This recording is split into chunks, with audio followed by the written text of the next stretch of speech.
Assalamualaikum warahmatullahi wabarakatuh. Bapak dan Ibu Kader Perencana Kota Cimahi 2023, bagaimana kabarnya hari ini? Pada video kali ini kita semua akan mengenal materi stakeholder mapping atau pemetaan pemangku kepentingan. Kenapa kita harus melaksanakan stakeholder mapping dalam suatu perencanaan pembangunan? Karena stakeholder mapping sangat diperlukan dan tidak boleh terlewatkan oleh kader perencana untuk dilaksanakan. Pasalnya, dalam merencanakan suatu program atau kegiatan, pemetaan stakeholder merupakan suatu upaya untuk menciptakan pengelolaan konflik yang baik pada tahap perencanaan sebagai antisipasi untuk tahap implementasi dan monitoring hingga evaluasi pembangunan nanti. Pemetaan stakeholder penting dilakukan agar setiap kader perencana memahami siapa yang akan dihadapi dalam suatu program atau kegiatan pembangunan. Tanpa proses tersebut, manajemen konflik perencanaan pembangunan akan menjadi kacau.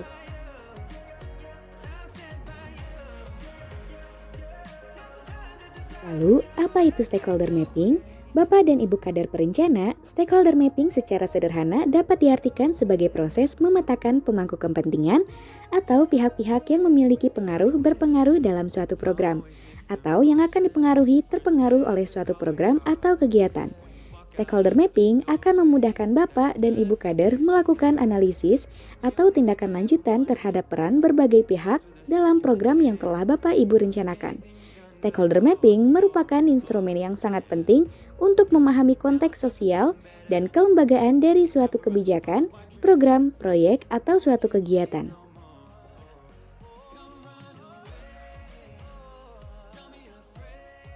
Terdapat beberapa tujuan dari stakeholder mapping.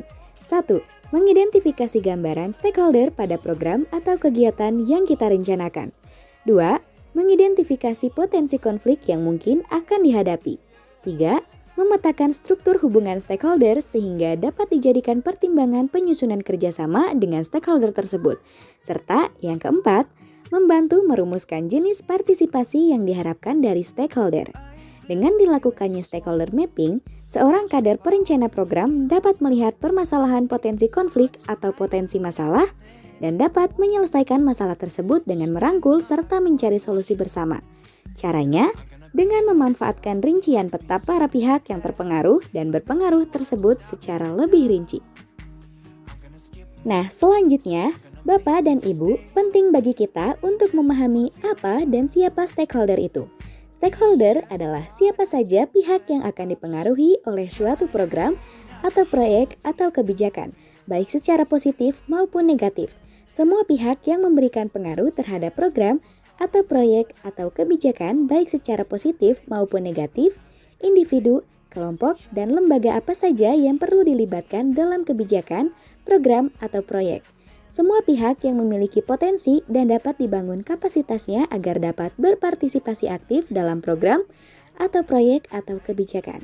Jenis aktor pemangku kepentingan dapat bersifat lokal, nasional, dan internasional yang merupakan pemeran resmi dan tidak resmi. Ada aktor yang berada di dalam ruang lingkup pemerintah dan atau di luar lingkup pemerintah. Bisa diperhatikan berikut merupakan aktor-aktor yang dikelompokkan berdasarkan jenis institusi. Aktor pemangku kepentingan dibagi menjadi dua. Aktor di dalam pemerintah yaitu administrator seperti presiden dan menteri birokrat dan parlemen. Sementara di luar pemerintah ada aktor kelompok interest, akademisi atau peneliti atau konsultan, media, partai politik, lembaga swadaya masyarakat, dan kelompok penekan.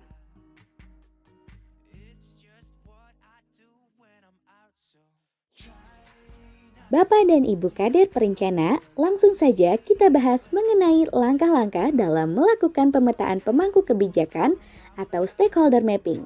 Langkah pertama, kita akan mengidentifikasi siapa saja pemangku kebijakan dari suatu perencanaan program yang telah dilakukan.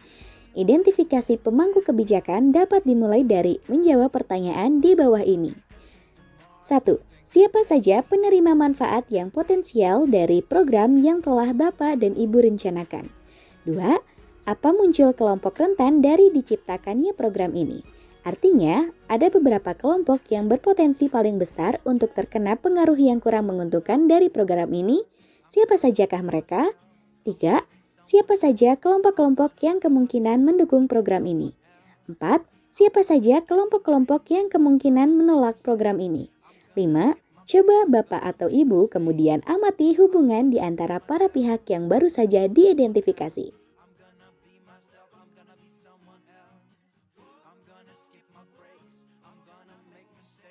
Langkah kedua adalah memetakan para stakeholder yang telah diidentifikasi ke dalam suatu matriks. Matriks stakeholder yang dimaksud adalah sebuah peta yang berbentuk sebagai berikut. Bapak, Ibu dapat mengkategorikan stakeholder yang telah diidentifikasi ke dalam 4 kategori di bawah ini. 1. Orang atau organisasi yang memiliki pengaruh, power, beserta mempunyai kepentingan interest besar dalam suatu program yang hendak Bapak dan Ibu rencanakan adalah orang yang harus selalu Bapak dan Ibu ajak berdiskusi dan berkoordinasi dalam melakukan formulasi, implementasi, dan evaluasi program. Kelompok ini disebut juga sebagai kelompok key players atau mitra kunci. Kedua, orang atau organisasi yang memiliki pengaruh power kecil namun mempunyai kepentingan interest yang besar adalah kelompok yang harus selalu kita informasikan mengenai perkembangan program yang sedang Bapak dan Ibu lakukan.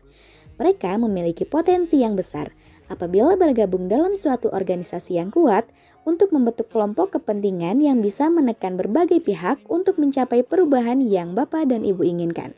Kelompok ini disebut juga sebagai kelompok say hello atau komunikasi. 3. Orang atau organisasi yang memiliki pengaruh power besar namun mempunyai kepentingan interest yang kecil harus selalu dilayani oleh kita dan merasa puas dengan kinerja yang kita berikan. Dengan membuat mereka puas, maka diharapkan mereka dapat ikut mendukung program kita ke depannya. 4. Orang atau organisasi yang memiliki pengaruh power kecil dan juga kepentingan yang kecil harus selalu kita monitor dan awasi. Kedepannya, jika situasi berubah, mereka dapat memegang peranan penting dalam program kita. Berikut ini terdapat matriks dari pemetaan stakeholders. Baik, selanjutnya terdapat contoh praktik stakeholder mapping.